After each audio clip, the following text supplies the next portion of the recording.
जैसा कि आप जानते हैं हम अभी कक्षा 9वीं का गणित विषय पढ़ रहे हैं और हम अभी फर्स्ट चैप्टर को देख रहे हैं जिसका नाम है संख्या पद्धति नंबर सिस्टम, है ना। तो यहाँ पे ये जो हमारा वीडियो लेक्चर है ना, ये 11वां वीडियो लेक्चर है, ठीक है।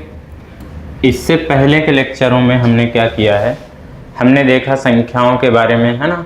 फिर इसके बाद हमने उन संख्याओं को नंबर लाइन पे कैसे रिप्रेजेंट करते हैं ये देखा, है ना। हम लगभग सारे नंबर्स को संख्या रेखा पर रिप्रेजेंट करना सीख लिए हैं, है ना। अगर हम यहाँ पे आपसे एक बात कहें कि आप इस नंबर को नंबर लाइन पे रिप्रेजेंट करके बताइए, तो क्या आपने ऐसे नंबर को नंबर लाइन पे रिप्रेजेंट करना सीखा है? तो आप कहेंगे नहीं सर, हमने इस तरह के नंबर को नंबर लाइन पे रिप्रेजेंट करना सीखा, है ना। ऐसे नंबर जो होते हैं उनको सीखा, पॉइंट में भी जो नंबर होते हैं उनको भी हमने सीख लिया, है ना। और यहाँ पे रूट के अंदर अगर पॉइंट में नंबर है तो उसको भी हमने नंबर लाइन पे रिप्रेजेंट करना सीख लिया, है ना। भिन्न में है तब भी हमने रिप्रेजेंट करना सीख लिया है। और अगर इस तरह का नंबर है उसको भी हमने नंबर लाइन पे रिप्रेजेंट करना सीख लिया है ना। और हमने ये भी सीखा कि दो परिमेय संख्याओं के बीच में, है ना, कैसे परिमेय संख्या निकालते हैं ना, ये भी सीखा। तो बात हम इसकी करें अगर कि क्या हम इस नंबर को नंबर लाइन पे रिप्रेजेंट कर सकते हैं, तो आज हम थोड़ा इसी चीज़ को देखते हैं, है ना। 5-10 मिनट जो भी टाइम लगेगा। फिर इसके बाद आज हम देखेंगे डेसिमल के बारे में, ठीक है। क्या देखेंगे? दशमलव के बारे में, ठीक। डेसिमल के बारे में देखेंगे या कहें कि दशमलव के बारे में जानेंगे, ठीक है। फिर हम अपने नेक्स्ट वीडियो में एग्जाम्पल को सोल्व करेंगे और साथ के साथ जो हमारा प्रश्नावली 1.3 है उसके क्वेश्चन को सोल्व करेंगे, ठीक है। तो चलिए हम देखते हैं कि क्या हम इसको नंबर लाइन पे रिप्रेजेंट कर पाएंगे या फिर नहीं। तो हम इसके लिए एक पेज लेते हैं, देखिए यहाँ पे कि क्या हम रूट के अंदर अगर ऋणात्मक संख्या है कोई भी, तो क्या हम उसको नंबर लाइन पे रिप्रेजेंट कर सकते हैं, ये चीज़ हम यहाँ पे देखेंगे, ठीक है। तो चलिए देखिए, जैसे आपको ये याद ही होगा कि हम √2 को किस प्रकार नंबर लाइन पे रिप्रेजेंट करते थे। √2 को, √3 को, √5 को, ऐसे नंबर को हम कैसे नंबर लाइन पे रिप्रेजेंट करते थे। तो आप बोलेंगे कि सर अगर हमको √2 को नंबर लाइन पे रिप्रेजेंट करना है तो हमको क्या करना होगा, एक समकोण त्रिभुज में ये वाली लेंथ अगर हमको √2 चाहिए, है ना। देखो हमको √2 की लेंथ कैसे निकालते थे, √3 की लेंथ कैसे निकालते थे, √5 की लेंथ कैसे निकालते थे। तो आप कहेंगे एक समकोण त्रिभुज की सहायता से, है ना। तो इसमें जैसे हमको अगर √2 की लेंथ चाहिए तो आपको मालूम होगा कि अगर हमको √2 की लेंथ चाहिए तो हमको यहाँ पे √1 की लेंथ मालूम होनी चाहिए, मतलब इससे एक कम की लेंथ हमको मालूम होना चाहिए और साथ के साथ एक इकाई यूनिट हमको मालूम होना चाहिए, है ना, तब जाके हम निकाल पाते थे, ठीक है। ऐसे इसको भी अगर हमको नंबर लाइन पे रिप्रेजेंट करना है तो हमको ज़रूरत पड़ेगी समकोण त्रिभुज की, है ना। और अगर हमको √3 की लेंथ चाहिए तो आप बोलेंगे कि सर ये वाली √2 की लेंथ हमको मालूम होना चाहिए और साथ के साथ एक इकाई मालूम होना चाहिए, है ना। अगर हमको √5 की लेंथ चाहिए तो हमको क्या करना होगा, एक समकोण त्रिभुज में अगर हमको √5 की लेंथ चाहिए तो हमको √4 की लेंथ मालूम होना चाहिए और साथ के साथ एक इकाई हमको मालूम होना चाहिए, है ना। ये हमको आता है कि इस तरह से हम निकालते थे। तो ठीक है, यहाँ पे समझने वाली बात ये है कि जब हम इनकी लेंथ समकोण त्रिभुज की सहायता से निकाल रहे हैं ना पाइथागोरस प्रमेय से, तो जाहिर सी बात है कि इसकी भी लेंथ हम क्या करेंगे, पाइथागोरस प्रमेय से ही निकालेंगे, है ना। तो चलिए देख लेते। तो देखो अगर मान लीजिए ये हमारे पास एक समकोण त्रिभुज है और हमको क्या लेंथ चाहिए, माइनस का √2 लेंथ चाहिए, है ना। अब मान लीजिए कि यहाँ पे इसकी जो लेंथ है, मान लो ये प्लस या माइनस में a लेंथ है और प्लस माइनस में ये b लेंथ है। तो आप बोलेंगे सर क्या लंबाई या लेंथ माइनस में हो सकता है? तो लंबाई माइनस में नहीं हो सकता, लेकिन उसका रिप्रेजेंटेशन हो सकता है, उसको हम निरूपित कर सकते हैं। अगर हम ऐसा नहीं करते ना तो नंबर लाइन पे जो जीरो के इधर बाएं साइड में जो माइनस वाले नंबर होते हैं उसको हम लिख ही ना पाते, है ना। तो यहाँ पे नंबर को रिप्रेजेंट कर सकते हैं माइनस में, बाकी जो लेंथ होती है ना वो माइनस में नहीं होती है, ठीक है। हम क्या बोल रहे थे कि मान लीजिए इसकी लेंथ, इसका नाम दे दें, ये मान लीजिए a है, ये b, ये c। तो समकोण त्रिभुज ABC में हम देखेंगे, ठीक है ना। तो देखो यहाँ पे आप समझिए, अगर इसकी लेंथ प्लस माइनस बी है, या तो प्लस में हो सकता है या माइनस में, है ना, कोई भी यहाँ पे होगा लेंथ, और बी और सी की लेंथ क्या हमने मान लिया, प्लस माइनस ए, है ना। अब यहाँ पे अगर हम पाइथागोरस प्रमेय अप्लाई करें तो आपने छोटी कक्षाओं में ये पढ़ा है, देखिए क्या पढ़ा है उसको थोड़ा सा देखते हैं फिर इसमें आते हैं। हमने ये पढ़ा है, देखिए हमने ये पढ़ा है कि यदि कोई भी संख्या यहाँ पे ऋणात्मक में है कोष्टक के अंदर, और अगर हम उसका वर्ग कर रहे हैं, क्या कर रहे हैं, वर्ग, तो इसका आंसर हमेशा प्लस में ही आता है कि नहीं सर? वो कैसे आता है? तो देखो आप जानते हैं इसको हम क्या लिख सकते हैं, -2 इंटू -2, ठीक है। और जब इसका मल्टीप्लाई करेंगे तो सबसे पहले चिन्ह का मल्टीप्लाई करेंगे, है ना, तो माइनस माइनस प्लस हो जाएगा और 2 दूनी 4, है ना। तो माइनस माइनस प्लस हो जाता है मल्टीप्लाई करने से। इसलिए अगर यहाँ पे किसी भी ऋणात्मक संख्या की घात सम संख्या है, देखो ये 2 सम संख्या है ना, यह कहें कि घात 2 है ना, तो फिर उसका जो आंसर आएगा ना वो प्लस में ही आएगा, ठीक है ना। ये बात समझ में आया कि नहीं? और अगर प्लस में है ना, तब तो प्लस तो आएगा ही, है ना, तब तो वो प्लस में रहेगा ही, ठीक है ना। तो उम्मीद है ये बात आप समझते हैं, है ना। अगर हम इसी चीज़ को यहाँ पे समझें कि अगर -a का हम स्क्वायर करेंगे तो ये हमको प्लस में ही ला के देगा, है ना, प्लस में ही ला के देगा a²। वो कैसे सर? देखो अगर हम इसको एक्सप्लेन करें तो हम इसको लिख सकते हैं -a इंटू -a, है ना, और इसको आगे सोल्व करोगे तो माइनस माइनस प्लस हो जाएगा, ठीक, और a का a में गुणा होगा तो a² आएगा, है ना। तो अगर माइनस में नंबर है कोष्टक के अंदर और अगर उसका घात सम संख्या है ना, तो आंसर हमेशा वो प्लस में ही ला के देगा, ठीक है। तो अगर हम यहाँ पे पाइथागोरस प्रमेय इसमें लगाएं, है ना, हम यहाँ पे √-2 की लेंथ निकालने की कोशिश कर रहे हैं, है ना। तो अगर हम यहाँ पे पाइथागोरस प्रमेय लगाएं तो देखिए क्या रिजल्ट निकलता है।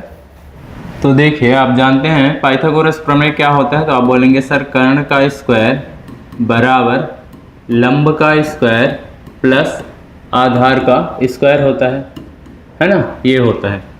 अभी देखो हम 1 मिनट के लिए ये मान लेते हैं कि A से C का जो लेंथ है वो x है ना। अगर हम इसको x मान लिए हैं और इन लेंथ की सहायता से जब इसको पाइथागोरस प्रमेय से हल करेंगे, है ना, तो x की जो लेंथ आएगा अगर संभव हो तो माइनस, मतलब रूट के अंदर -2 आना चाहिए, है ना। तो देखो क्या आता है, तो कर्ण का स्क्वायर मतलब यहाँ पे x का स्क्वायर हम लिख सकते हैं बराबर लंब स्क्वायर, लंब क्या है BC, और BC का हमने क्या लेंथ माना है, +-a का स्क्वायर, है ना। प्लस ये समझने के लिए है ना, आप उस चीज़ को फील कर पाए इसके लिए हमने प्लस माइनस दोनों यहाँ पे, है ना, साइन लिया है। देखो आधार का स्क्वायर, आधार क्या है AB को हमने क्या माना है, +-b का स्क्वायर, ठीक है। आगे देखो इसको सोल्व करते हैं। तो अगर हम यहाँ से वर्ग हटाएं तो उधर क्या लग जाएगा, तो आप बोलेंगे सर वर्गमूल का साइन लग जाएगा ये, है ना, और अंदर ये हो जाएगा +-a का स्क्वायर प्लस ये हो जाएगा +-b का स्क्वायर, ठीक है। यहाँ तक समझ में आया। आगे देखो ये हो जाएगा x बराबर, देखो ये रूट तो रहेगा अभी। अब आप जानते हैं a अगर यहाँ प्लस में रहेगा तब भी a² ही आंसर आएगा, अभी हमने थोड़ी देर पहले इसकी चर्चा किया। और अगर माइनस में भी a² रहेगा, है ना, तब भी वहाँ पे प्लस में ही आएगा। देखो अभी हमने बताया था कि अगर हमारा नंबर प्लस में है और अगर हम इसको स्क्वायर कर रहे हैं आंसर आएगा वो प्लस आएगा, है ना, प्लस में आएगा, ठीक। और अगर ये माइनस में है और अगर हम इसका स्क्वायर करें, अगर यहाँ घात सम संख्या है तो भले ही यहाँ ऋणात्मक संख्या है पर आंसर हमारा किस में आएगा, प्लस में ही आएगा, ठीक है। अगर किसी भी ऋणात्मक नंबर की पावर सम संख्या है तो वो जो आंसर आएगा वो हमेशा पॉजिटिव आएगा, धनात्मक आएगा, ठीक है। तो इसी कंसेप्ट से यहाँ पे चाहे प्लस में हो चाहे माइनस में, तो इसका आंसर क्या आएगा, प्लस में ही आएगा, ठीक है। और ये प्लस, ऐसे ही यहाँ पे इसका भी आंसर प्लस में आएगा, प्लस का b²। तो यहाँ से आप फील कर पाए होंगे कि कोई भी यहाँ पे हम नंबर लें प्लस या माइनस, है ना, अगर हम उसका स्क्वायर करते हैं तो वो हमको पॉजिटिव नंबर ला के देता है, मतलब प्लस में ही नंबर ला के देता है, प्लस में ही नंबर ला के देता है, मतलब अंदर माइनस आना संभव नहीं है ना। तो फिर इसका क्या मतलब हुआ? इसका मतलब तो ये भी हुआ कि हम इसकी लेंथ नहीं निकाल सकते, या फिर ऐसा नंबर संभव ही नहीं है ना, ये हम केवल एक कल्पना कर रहे हैं, है ना। इसीलिए इस तरह के नंबर को काल्पनिक नंबर कहा गया है, इमेजिनरी नंबर। ठीक है, क्या कहा गया है? इमेजिनरी नंबर, काल्पनिक संख्या इनको कहते हैं। ठीक है, और इनको हम नंबर लाइन पे रिप्रेजेंट नहीं कर सकते हैं। क्यों? क्योंकि हम इसकी लेंथ ही नहीं निकाल पा रहे हैं, और नंबर लाइन पे किसी भी नंबर को रिप्रेजेंट करने के लिए लेंथ होना जरूरी है ना। और हम यहाँ पे लेंथ ही नहीं निकाल पा रहे हैं, तो इसको कैसे नंबर लाइन पे रिप्रेजेंट कर पाएंगे, है ना, मतलब इसको निरूपित नहीं कर पाएंगे। ठीक है ना। तो इसको हम कौन सी संख्या बोलेंगे? इसको हम बोलेंगे काल्पनिक संख्या। ठीक है, क्या बोलेंगे? काल्पनिक संख्या। इसको हम काल्पनिक संख्या बोलेंगे। ठीक है, इसको हम काल्पनिक संख्या बोलेंगे। ठीक है ना, क्योंकि ये हमने केवल सोचा इस तरह का नंबर, तो हमने लिख दिया, है ना, बाकी ये नंबर एग्जिस्ट नहीं करता है यहाँ पे। ठीक है ना, ऐसा नंबर नहीं होता, ये हमने सोचा और लिख दिया। ठीक है ना, इसको इंग्लिश में कहते हैं इमेजिनरी नंबर्स।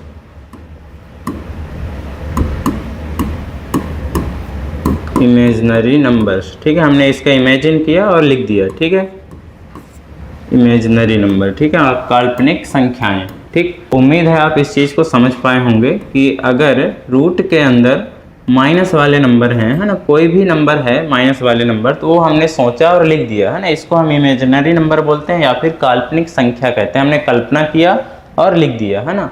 तो इस तरह के नंबर को हम नंबर लाइन पे रिप्रेजेंट नहीं कर सकते हैं, है ना, इसलिए हम इसको काल्पनिक संख्या कहते हैं। और जिन नंबर्स को हम नंबर लाइन पे रिप्रेजेंट कर सकते हैं उनको हम वास्तविक संख्या, मतलब वास्तव में वो संख्या हैं, है ना, मतलब एग्जिस्ट करते हैं वो, और ये एग्जिस्ट ही नहीं करता, ये नंबर है ही नहीं, ये हमने सोचा और लिख दिया, है ना, ये ऐसा है इसका। और जो भी नंबर हम नंबर लाइन पे रिप्रेजेंट कर सकते हैं वो हमारा वास्तविक संख्या होता है ना। अगर हम किसी भी नंबर को नंबर लाइन पे रिप्रेजेंट कर सकते हैं तो वो सारे के सारे नंबर क्या होंगे? वास्तविक संख्या होंगे। तो यहाँ से सुंदर सा परिभाषा भी बन गया वास्तविक संख्या का, है ना। आप खुद से बना सकते हैं और लिख सकते हैं, है ना, कि ऐसी संख्याएं जिनको हम नंबर लाइन पे प्रदर्शित कर सकते हैं, निरूपित कर सकते हैं, उनको क्या बोलेंगे? उनको क्या बोलेंगे? आप बोलेंगे वास्तविक संख्याएं बोलेंगे, है ना। ठीक है, तो उम्मीद है आप समझ पाए होंगे इस चीज़ को। अब देखिए आगे हम समझते हैं डेसिमल के बारे में। ठीक है,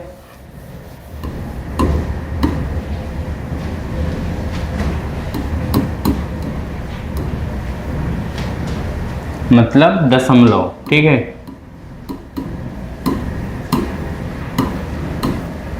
देखो आपने देखा होगा नंबर कुछ इस तरह से, पॉइंट में नंबर, जैसे इस तरह के नंबर की पॉइंट के बाद, है ना, कुछ डिजिट के बाद वो रुक जाते हैं, है ना।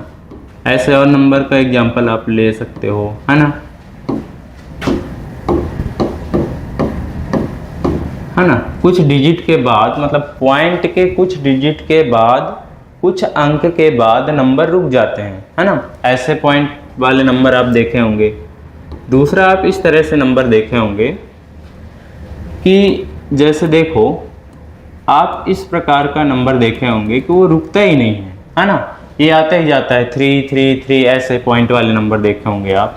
ठीक है, इसी को हम ऐसे लिख सकते हैं। देखिए, जैसे जितने अंक बार बार रिपीट हो रहा है ना, तो उसके ऊपर बार का साइन लगा दिया जाता है। ये ऐसे एक लाइन ऐसे, इसको बार का साइन बोलते हैं ना, बार का साइन लगा दिया जाता है ना। तो दोनों का मतलब सेम ही है।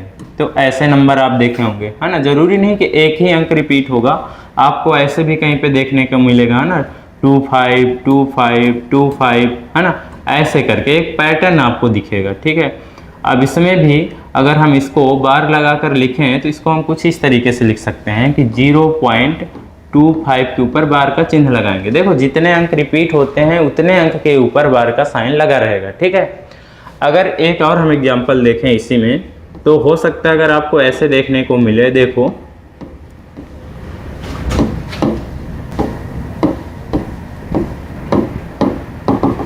ऐसे देखने को मिले, है ना। इसमें आप ध्यान से देखिएगा, इसमें कौन सा अंक रिपीट हो रहा है? देखो इसमें 3 अंक रिपीट हो रहे हैं। कौन सा? 3 5 5 3 5 5 3 5 5 3 5 5, ऐसे पैटर्न बना है ना। ये 2 रिपीट नहीं हो रहा है ना। तो जब हम इसको वार लगा करके लिखेंगे तो किस तरह से लिखेंगे, तो इसको हम कुछ इस तरीके से लिखेंगे 0 पॉइंट, ये 2 तो रहेगा लेकिन 355 रिपीट हो रहा है ना, तो 355 के ऊपर वार का चिन्ह लगेगा, 2 के ऊपर नहीं, है ना। तो ऐसे भी दशमलव वाले नंबर आप देखे होंगे, ठीक है। और कुछ इस तरीके का नंबर भी आपने देखा होगा, मतलब उसमें कुछ पता ही नहीं चलता कि क्या हो रहा है, ना ही वो ख़त्म होता है और ना ही कोई पैटर्न प्राप्त होता है हमको, है ना। ऐसे नंबर ऐसे भी आप देखे होंगे, है ना। तो अब इनका हम नाम जानते हैं कि इनको हम बोलते क्या हैं। अगर हमको ऐसे नंबर दिखे, है ना, दशमलव में, तो हम उसको क्या नाम देंगे। ऐसे नंबर दिखे तो उसको हम क्या बोलेंगे। और क्या हम इन नंबर्स को P/Q के रूप में लिख सकते हैं, मतलब क्या हम इन दशमलव वाले नंबर को परिमेय संख्या बना सकते हैं। P/Q के रूप में लिखना मतलब परिमेय संख्या बनाना, है ना। क्या हम इनको परिमेय संख्या के रूप में लिख सकते हैं, ये हम देखेंगे, ठीक है ना। तो देखिए, अगर आपको इस तरह का दशमलव प्रसार वाले नंबर दिखे, मतलब कुछ डिजिट के बाद नंबर रुक जाए, है ना, इनका प्रसार रुक जाए, तो ऐसे दशमलव वाले नंबर को हम शांत दशमलव प्रसार वाले नंबर। ये मुंह से सुपारी निकाल के बात कर रहे बाबा, इसके मुंह में पैदाइशी सुपारी है। क्या शांत दशमलव प्रसार क्या बोलते हैं, शांत दशमलव प्रसार बोलेंगे। क्या बोलेंगे, शांत दशमलव प्रसार, शांत दशमलव प्रसार, ठीक है। इनको हम क्या बोलेंगे, शांत दशमलव प्रसार वाले नंबर बोलते हैं ना। इसको इंग्लिश में बोलते हैं टर्मिनेटिंग नंबर्स, मतलब टर्मिनेटिंग डेसिमल, ठीक है, टर्मिनेटिंग डेसिमल, ये याद रखें, ठीक है। मतलब ये पॉइंट के कुछ डिजिट के बाद नंबर टर्मिनेट हो जाते हैं, रुक जाते हैं। टर्मिनेट मतलब रुक जाना, ठीक है, इसलिए इनको हम क्या बोलते हैं, शांत दशमलव प्रसार। अब हम इसे देखते हैं कि अगर ऐसा दशमलव प्रसार वाला नंबर हो तो हम उसे क्या बोलेंगे, है ना। जैसे इसको हमने शांत तो कह दिया, इसको क्या बोलेंगे, क्योंकि ये शांत नहीं है। कैसे पता चला, क्योंकि देखो ये डॉट डॉट डॉट का मतलब ये आगे ऐसे चलता जाएगा, है ना, कभी नहीं रुकेगा। पर यहाँ पे एक चीज़ और देखने को मिलता है कि इसमें अंक रिपीट हो रहे हैं, ठीक है। क्या हो रहा है, देखो 3 3 3 आ रहा है, भले ही ये खत्म नहीं हो रहा है, पर एक हमको पैटर्न मिला, है ना। यहाँ 3 3 3, एक अंक यहाँ पे रिपीट हो रहा है, ठीक है। देखो एक से ज़्यादा अंक भी रिपीट हो सकते हैं, देखो यहाँ पे 2 अंक रिपीट हो रहा है ना, पर ये भी खत्म नहीं है। ये बार का साइन है, देखो इस तरह के नंबर अगर मिले तो उसको बार का साइन लगा के रोक दिया जाता है, मतलब ऐसे लिख दिया जाता है, ठीक है। दोनों का मतलब सेम ही है, ठीक। तो अगर ऐसे दशमलव प्रसार वाले नंबर आपको दिखे तो उसको क्या बोला जाता है पता है, देखो उसको हम कहते हैं, बुक के हिसाब से आपके बुक में जो लिखा आप वैसे इसको बोल सकते हैं। देखो ये शांत था, ये अशांत है ना। अशांत आवर्ती लगा देंगे, देखो आवर्ती क्यों लगा देंगे, देखो यहाँ पे हमने बोला शांत दशमलव प्रसार क्योंकि ये शांत हो गया था, ठीक है। लेकिन इसमें हमको 2 चीज मिला ना, एक तो ये शांत नहीं है ना, तो जो शांत ना हो उसको हम अशांत बोल देंगे। दूसरा हमको एक पैटर्न मिला कि ये रिपीट हो रहा है ना, तो उसको आवर्ती बोलते हैं। रिपीट होने को क्या बोलते हैं, आवर्ती। क्या बोलते हैं, आवर्ती, है ना, पुनरावृत्ति, ठीक है। या इंग्लिश में बोलें तो रिकरिंग, मतलब रिकर हो रहा है ना, रिपीट हो रहा है, ठीक है। तो इसी हिसाब से इसका अगर हम नाम रखें तो इसको हम बोल सकते हैं अशांत आवर्ती दशमलव प्रसार। क्या बोल सकते हैं, अशांत आवर्ती दशमलव प्रसार। आपके बुक में लिखा है अनवसानी आवर्ती दशमलव प्रसार, है ना, तो हम वही लिखते हैं बुक के हिसाब से। बाकी आप इसको अशांत आवर्ती दशमलव प्रसार भी बोल सकते हैं, ठीक है। तो हम बुक के हिसाब से लिखते हैं, बुक में लिखा है अनवसानी आवर्ती, है ना, अनवसानी आवर्ती दशमलव प्रसार।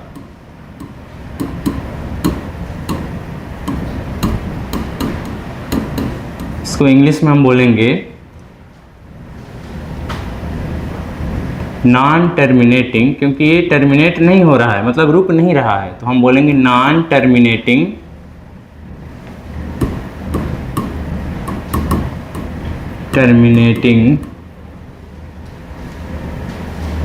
रिकरिंग, नॉन टर्मिनेटिंग रिकरिंग, ठीक है, नॉन टर्मिनेटिंग रिकरिंग।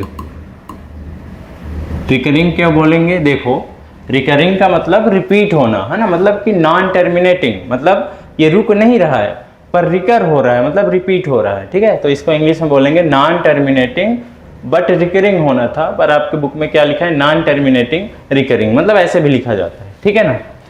अब देखो आगे इसको समझते हैं, इसको हम क्या बोलेंगे। अब आप इसमें देखिए क्या देख रहे हैं, इसमें आप देख रहे होंगे एक चीज़ तो कॉमन दिख रहा है इसमें और इसमें कि ये ख़त्म नहीं होगा। ये कैसे पता चलता है, ये डॉट डॉट से, मतलब ये आगे ऐसे चलता जाएगा, है ना, ये रुकेगा नहीं, तो ये तो मिल गया। दूसरी बात देखो आप, क्या इसमें कोई अंक रिपीट हो रहा है, कोई पैटर्न मिल रहा है, तो आप बोलेंगे नहीं मिल रहा है। तो इस हिसाब से हम इसका क्या नाम दें, इंग्लिश में तो समझ में आ जाएगा। देखो इंग्लिश में हम ये बोल देंगे कि नॉन टर्मिनेटिंग, मतलब ये रुक तो नहीं रहा है बट रिपीट भी तो नहीं हो रहा है, तो यहाँ पे हम लिख देंगे नॉन रिकरिंग, है ना। इंग्लिश में नाम क्या हो जाएगा इसका कि नॉन टर्मिनेटिंग नॉन रिकरिंग, इसको बोलेंगे।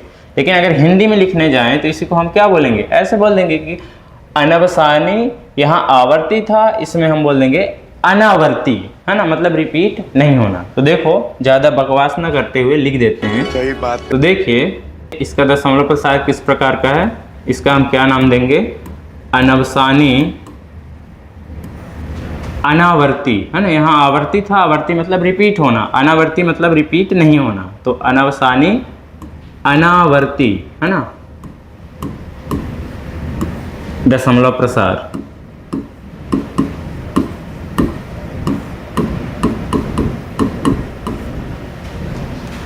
और इसको इंग्लिश में क्या लिखेंगे, यहाँ लिख देते हैं कि नॉन टर्मिनेटिंग,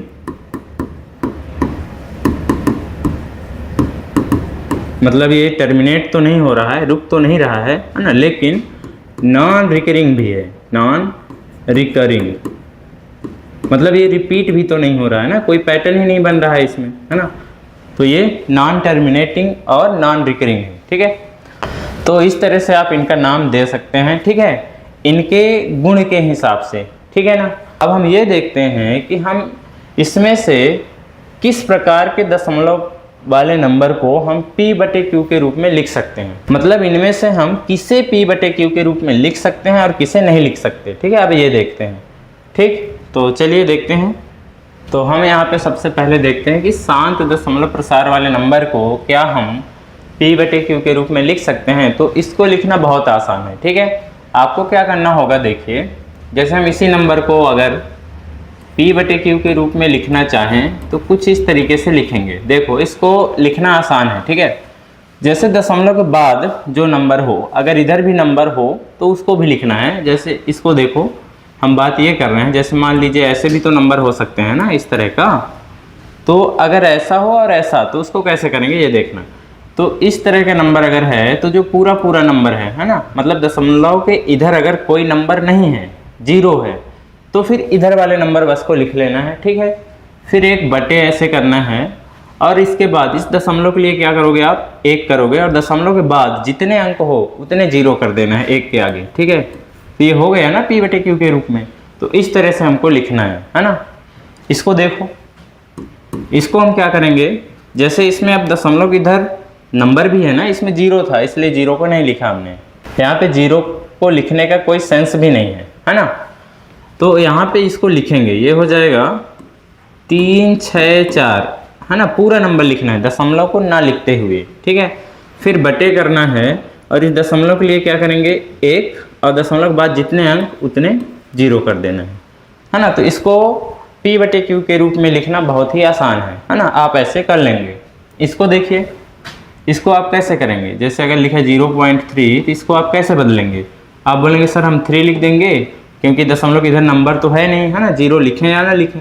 आप दशमलव के लिए 1 कर देंगे, और एक अंक है दशमलव के बाद, इसलिए 1 0 कर देंगे, है ना। तो ये हो गया, है ना, मतलब इसका हमने P/Q का रूप जो है ऐसे लिख दिया, ठीक है।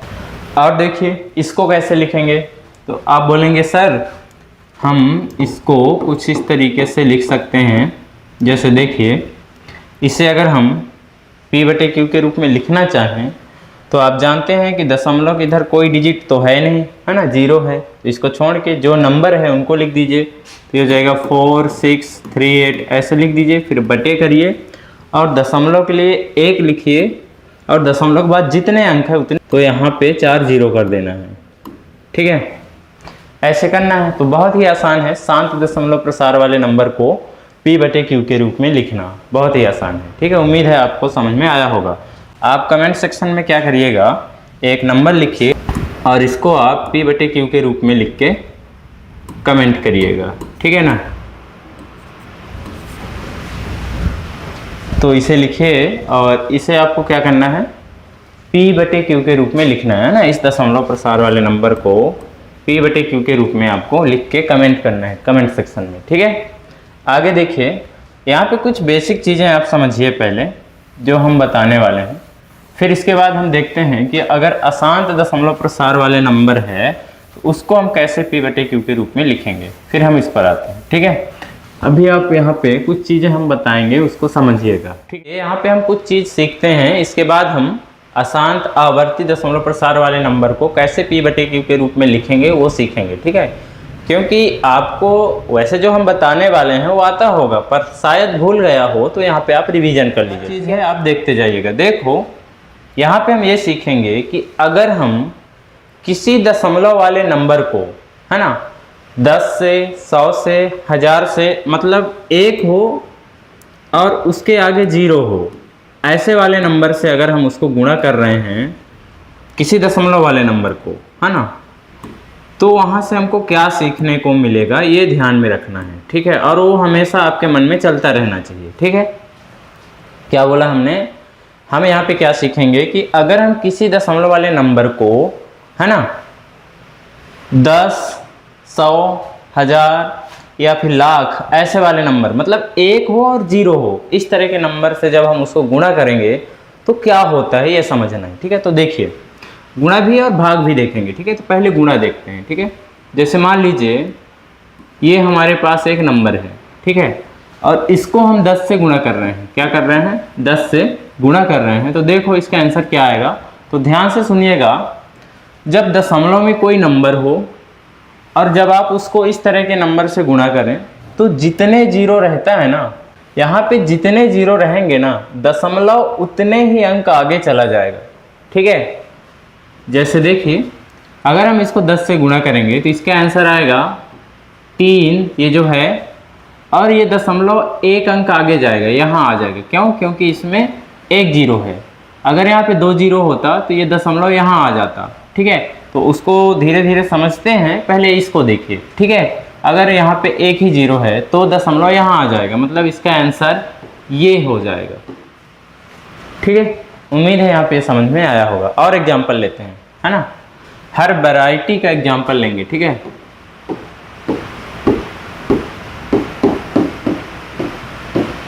अब इससे हम इसको गुणा करते हैं। ठीक है, जो भी यहाँ पे सीखने को मिलता है ध्यान से समझ के हमेशा याद रखिए वो चीज़। ठीक है, देखो अब यहाँ पे जब हम इसको गुणा करेंगे ना, तो देखो इसमें कितने 0 हैं, आप बोलेंगे सर 3 0। अब ये जो दशमलव है ना, 3 अंक आगे जाएगा, है ना, क्योंकि जितने 0 उतने ही अंक आगे जाता है ना। अभी तो हमने बोला कि जितने 0 उतने ही अंक आगे ले जाना है दशमलव को, है ना, गुणा के टाइम पे। तो अब ये दशमलव जो है 3 अंक आगे चला जाएगा। अब यहाँ पे नंबर मतलब है ही नहीं, कहने का मतलब ये है कि ये दशमलव अगर इस तरह से जाता है कि उधर फिर नंबर बचे ही ना। जैसे इसमें देखो नंबर बचा था, 5 बचा था ना, दशमलव यहाँ आया था, लेकिन ये वाला दशमलव यहाँ आ रहा है और इसके बाद, है ना, कोई नंबर नहीं है, तो फिर हम दशमलव को नहीं लिखते हैं। ठीक है, देखिए इसका आंसर क्या आ जाएगा, ये जो है ना, ये पूरा लिख देंगे, वही हमारा आंसर होगा। ठीक है, ये ऐसे, क्योंकि यहाँ दशमलव लगाने का कोई मतलब ही नहीं, क्योंकि दशमलव तो यहीं गया ना, क्योंकि यहाँ पे 3 0 है ना, और 3 0 होने के कारण ये दशमलव 3 अंक आगे जाएगा। ये पहला अंक, ये दूसरा अंक, ये तीसरा अंक, ऐसे गिनते हैं। ठीक है, तो ये दशमलव यहाँ जाएगा, यहाँ जाने का मतलब यहाँ।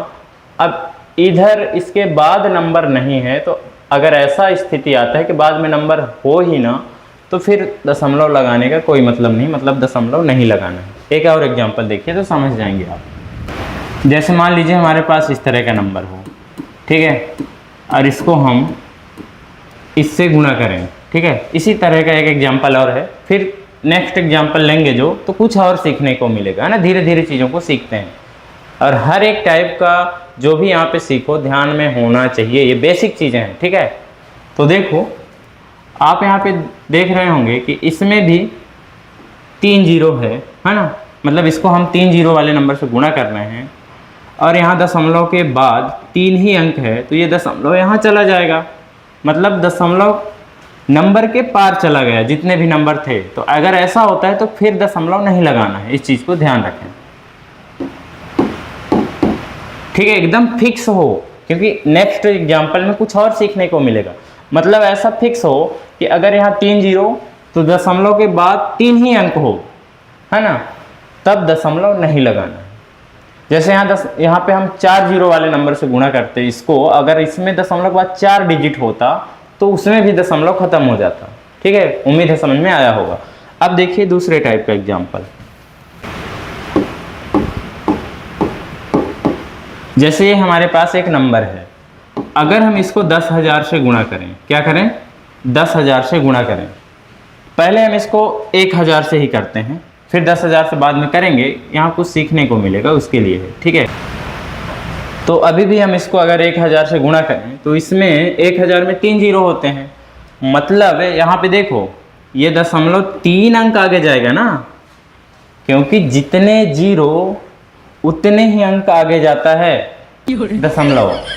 तो आप सोचेंगे सर यहाँ तो 2 ही अंक है, तीसरा कहाँ से लाएंगे, पड़ोस के घर से। यहाँ पे देखो तो 2 ही अंक है ना, और हमको ले जाना है इस दशमलव को 3 अंक के बाद। क्यों? क्योंकि यहाँ 3 जीरो वाले नंबर से हम इस दशमलव वाले नंबर को गुणा कर रहे हैं। तो फिर करेंगे क्या, हम इंडियन है, जुगाड़ लगाएंगे, है ना। और जुगाड़ क्या होगा वो देखिए, पहले इतने को लिखते हैं, ठीक है, 6 3 6 4, 2 अंक तो हो गया ना, ये 2 अंक, ठीक है। अब हमको तीसरा अंक चाहिए, तो तीसरा अंक क्या होगा, 0, बिल्कुल सही। यहाँ क्या लगा देंगे, 0। अब ये दशमलव यहाँ आ जाएगा। अब यहाँ दशमलव लगाने की कोई मतलब ही नहीं, क्योंकि आगे नंबर है नहीं, तो इसमें भी हम क्या करेंगे, दशमलव नहीं लगाएंगे, है ना, अगर ऐसा आता है तो। अब देखिए अगर इसी चीज़ को हम 10,000 से गुणा किए होते तब क्या होता, ये लीजिए। अब इसमें 4 जीरो है, कितना है, 4 जीरो, मतलब ये दशमलव जो है ना 4 अंक आगे जाएगा, है ना। तो आप समझ गए होंगे कि सर इस बार हम 2 जीरो लगा देंगे, ठीक है, उम्मीद है समझ पाए होंगे। तो इसका आंसर होगा 63, 6 और 4, ये तो रहेगा ही जो है। अब हमको 2 अंक की कमी थी ना, क्योंकि यहाँ पे 2 अंक तो है इसमें 2 जीरो के लिए, लेकिन इन 2 जीरो के लिए इधर अंक नहीं है, तो इन्हीं दोनों को यहाँ उठा के पटक देंगे ना, और क्या, ये इसका राइट आंसर हो जाएगा, ठीक है। ऐसे करना है। एक और एग्जांपल ऐसे लेते हैं, फिर देखते हैं भाग को, ठीक है। तो देखिए मान लीजिए हमारे पास है, ठीक है, एक नंबर।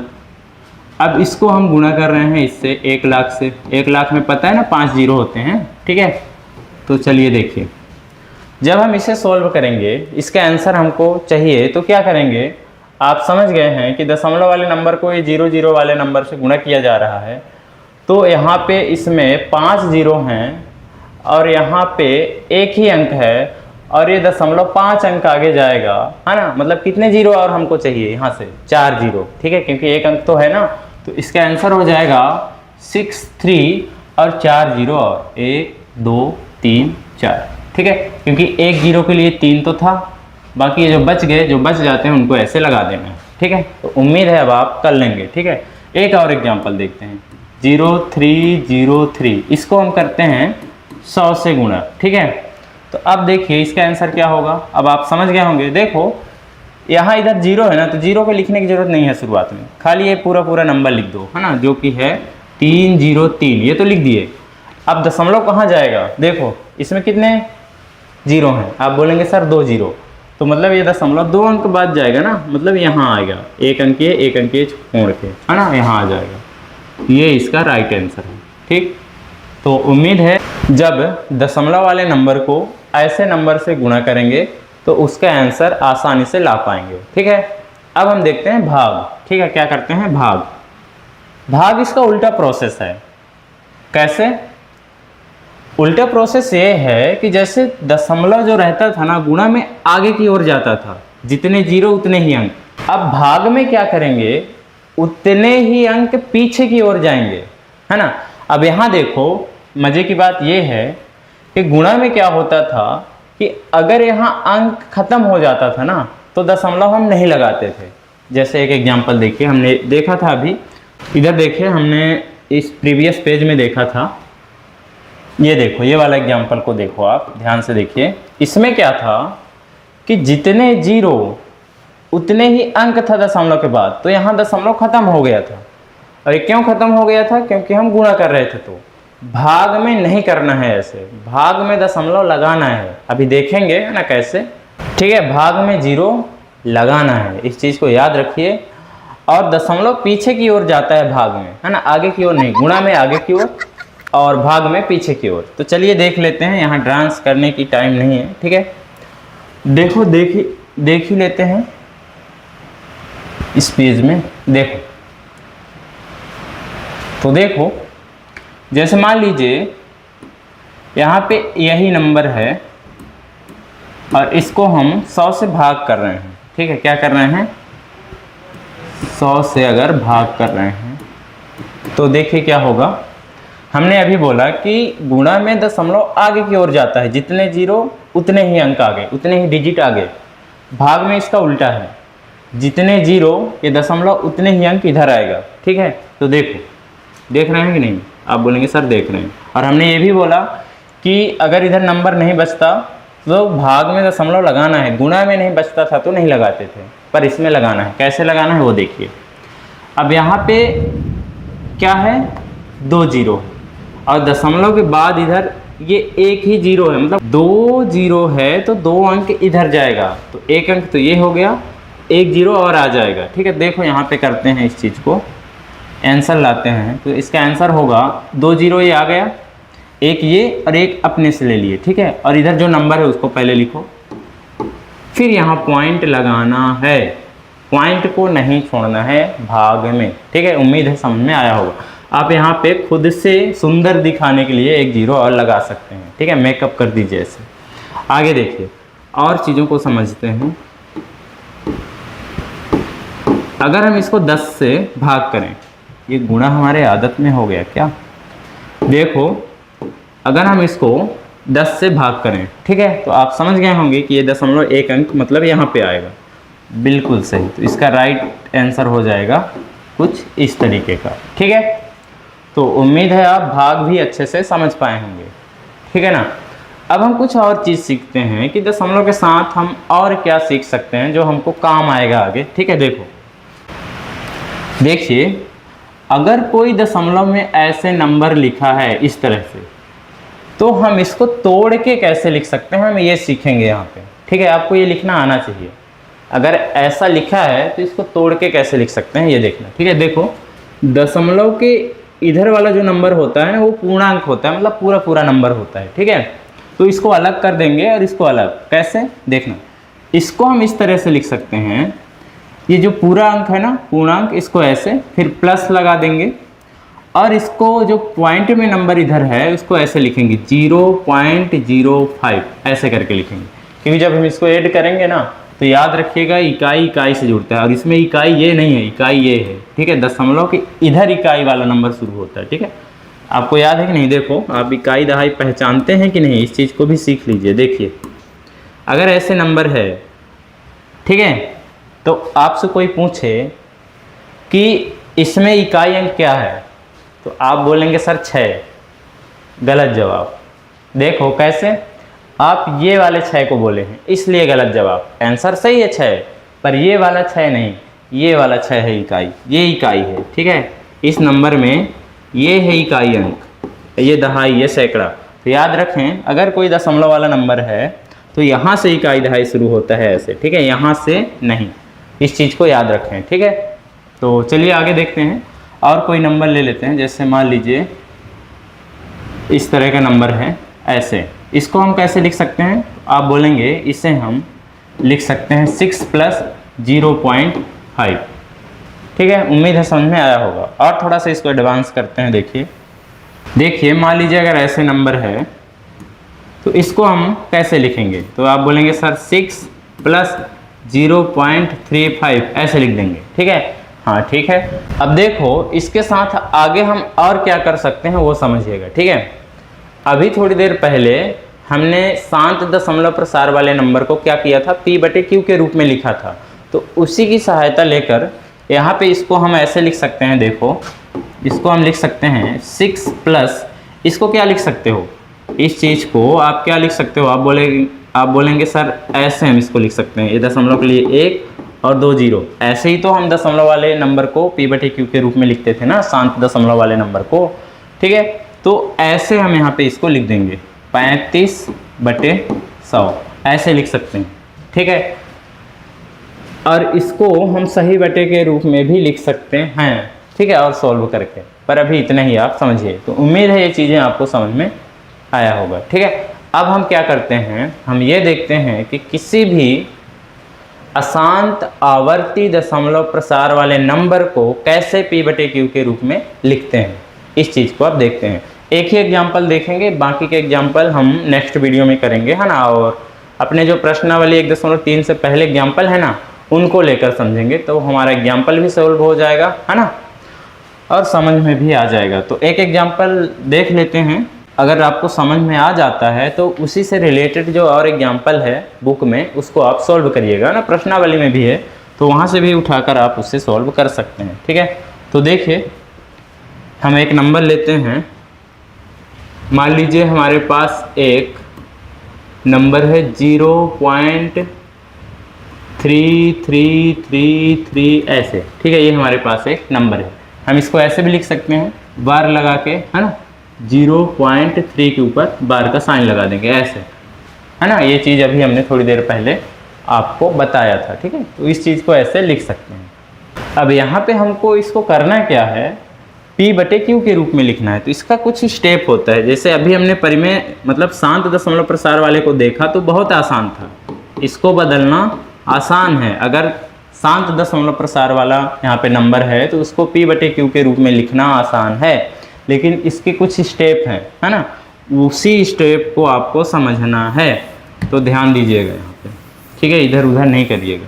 तो देखिए इसके हल करने के कुछ स्टेप हैं, उस चीज़ को आप यहाँ पे समझिएगा, ठीक है। क्या स्टेप है, देखो सबसे पहले हम क्या करेंगे, जो भी नंबर हमको दिया रहेगा उसको x मान लेंगे। क्या करेंगे, x मान लेंगे, मतलब उसको x के बराबर दिखा देंगे। मतलब कि इस तरह से देखो हम लिखेंगे माने है ना, तो माना लिख देते हैं, ठीक है। माना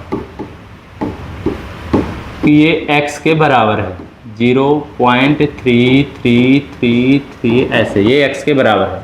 अब जाहिर सी बात है, जब हमने इसको x के बराबर मान लिया तो जो मान आएगा x के बराबर ही आएगा, मतलब जो P/Q के रूप वाला नंबर आएगा वो x के बराबर ही आएगा। नहीं आसान में, देखो अगर हम इसको x के बराबर मान लिए तो जो हमारा आंसर आएगा, मतलब जो P/Q के रूप वाली संख्या आएगा वो x के बराबर ही आएगा, ठीक है। तो देखो कैसे आगे समझ जाएंगे। अब इस चीज़ को ध्यान रखिएगा, दूसरा स्टेप, पहले इसको आप समीकरण 1 नाम दे दीजिए तो आसान रहेगा, ऐसे ही करना है स्टेप, ठीक है। अब आप ये देखिएगा कि जो हमको ये संख्या दिया है ना अशांत आवर्ती वाला, उसमें कितने अंक रिपीट हो रहे हैं। अगर एक अंक रिपीट हो रहे हैं तो ये जो मानते हैं ना x, ये जो मानते हैं x और समीकरण का नाम देते हैं, तो इसके दोनों पक्षों में 10 से गुणा करना है। अगर एक अंक रिपीट हो रहा है तो, ठीक, अगर 2 अंक रिपीट हो रहा है तो हमको 100 से गुणा करना है। 2 जीरो वाला नंबर 100 ही है, ठीक है। अगर 3 अंक रिपीट हो रहा है तो क्या करोगे, आप बोलेंगे सर 1000 से गुणा करेंगे। अगर 4 अंक रिपीट हो रहा है तो 10,000 से, ऐसे बढ़ते ही जाना है। इस चीज़ को ध्यान रखिए, ठीक है। तो देखो अब हमारा अगला स्टेप क्या रहेगा, वही जो हमने बोला कि अगर यहाँ पे एक अंक रिपीट हो रहा है तो x के बराबर मान के उसका नाम 1 दीजिए। फिर इसके बाद यहाँ पे लिखना है कि समीकरण 1 के दोनों पक्षों में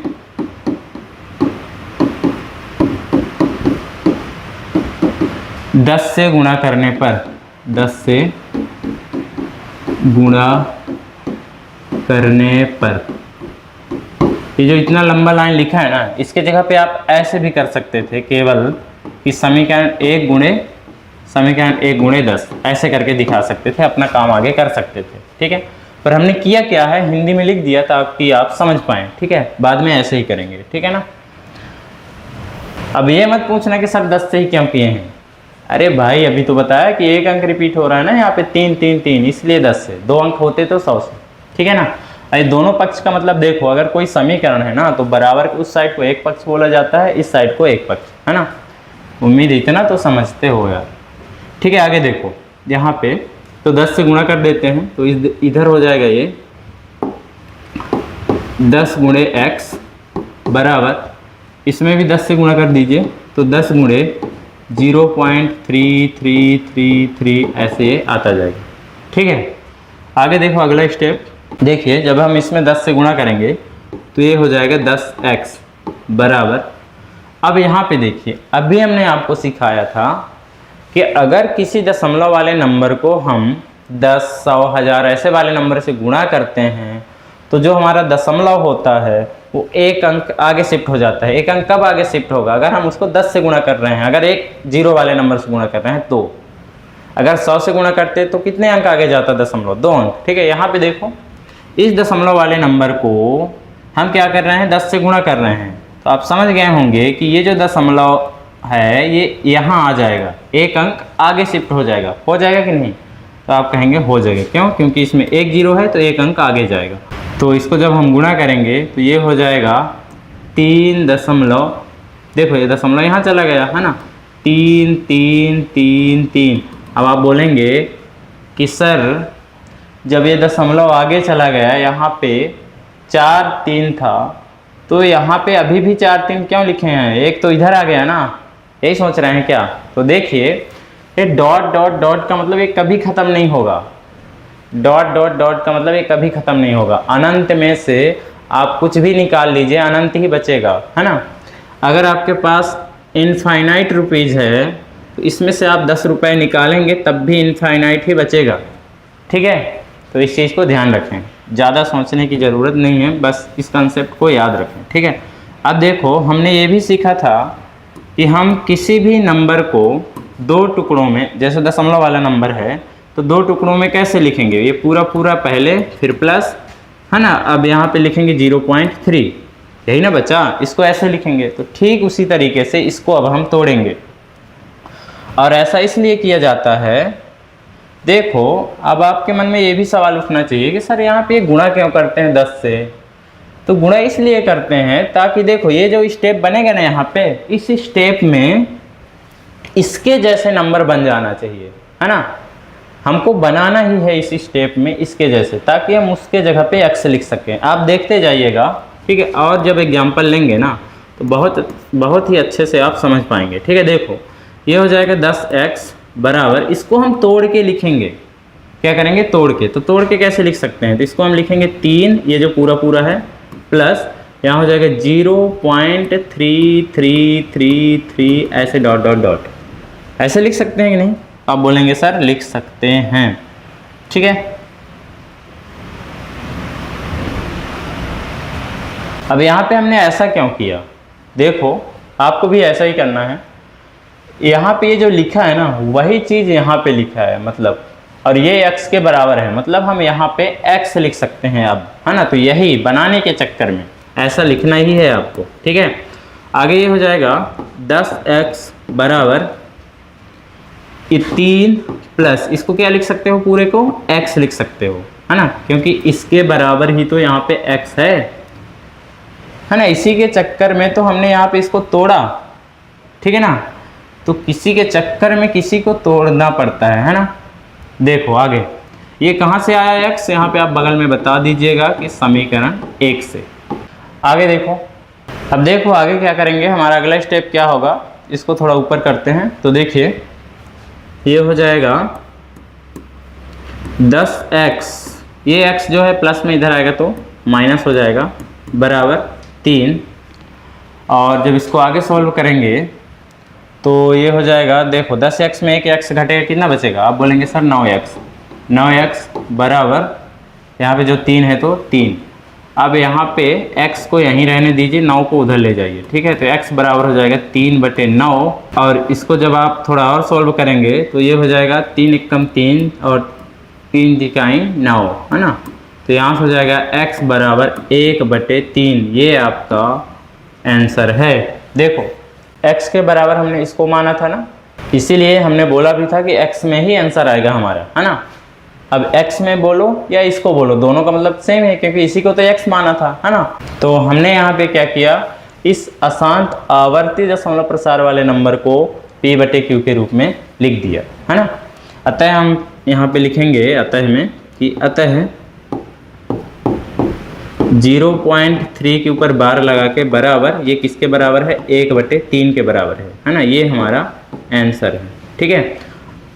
आपको अगर प्रैक्टिकली चेक करना हो ना तो 1 को 3 से भाग करके देखिएगा कि दशमलव के बाद ये 3 3 3 3 3 आता ही जाएगा, ठीक है ना। अगर चेक करना हो तो आप कर लीजिएगा, या फिर मोबाइल से कर लीजिएगा। 1 को 3 से भाग करके देखिएगा, पॉइंट में दिखाएगा, 3 3 3 करके कुछ पॉइंट में दिखाएगा, ठीक है। ऐसे तो उम्मीद है आपको समझ में आया होगा। इस तरह से हम चीज़ों को करते हैं, ठीक है। यहाँ पे अगर यहाँ पे समझ में नहीं आया है आपको तो हम नेक्स्ट वीडियो में बहुत सारे एग्जाम्पल लेंगे इसका, ठीक है। क्योंकि देखो इससे पहले जो छोटी छोटी चीज़ें बताया ना, उसके चक्कर में टाइम ज़्यादा चला गया, तो यहाँ पे आप नहीं बता सकते, ठीक है ना। क्योंकि अपने पास कंटेंट बहुत है और कितना डिलीवर करना है बहुत सोच समझ के करना पड़ता है, ठीक है ना।